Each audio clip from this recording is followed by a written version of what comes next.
మంచోడి బుద్ధి మాంసం దగ్గర అని అసలు ఎక్కడెక్కడ ఎలాగ మన బుద్ధి మారుతుందో, ఎన్ని మలుపులు తిరుగుతుందో, ఎలాంటి సన్నివేశాల్లో ఏ విధంగా ఉంటుందో అన్నీ పరిగణలో తీసుకుంటాడు దేవుడు. ఎవరెవరిని ఎలాగ మనం ట్రీట్ చేస్తున్నామో, మన మనసులు ఏ టైపులో ఉన్నాయో, మనలో పక్షపాతం ఎలా ఉందో చూస్తాడు. మనలో పక్షపాతం ఉందా, న్యాయం ఉందా పరిగణలో తీసుకుంటాడు. పక్షపాత బుద్ధి మన హృదయంలో ఉందా లేదా? ఈ పక్షపాత బుద్ధి ఉన్నప్పుడు కొందరికే మనం ఆమోదించగలుగుతాం, కానీ అందరిని ఆమోదించలేం. అర్థమైందా? ఫ్యామిలీలో అయినా, సేవలో అయినా, ఎక్కడైనా పక్షపాతము ఉండరాదు.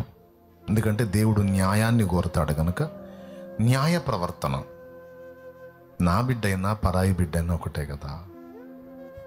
నా బిడ్డను ఒక రకంగా, పరాయి బిడ్డను ఒక రకంగా నేను ట్రీట్ చేయొద్దు అనే మనస్సు మనం సాధన చేయాలి.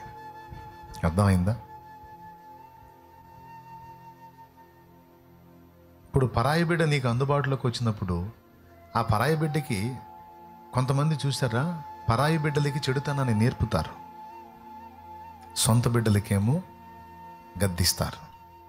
సొంత బిడ్డలనేమో జాగ్రత్త చేసుకుంటారు, పరాయి బిడ్డలకేమో నేర్పుతారు. ఇది సహజంగా జరిగిద్ది, ఏముందిలే అనిపిస్తుంది, కానీ తప్పు.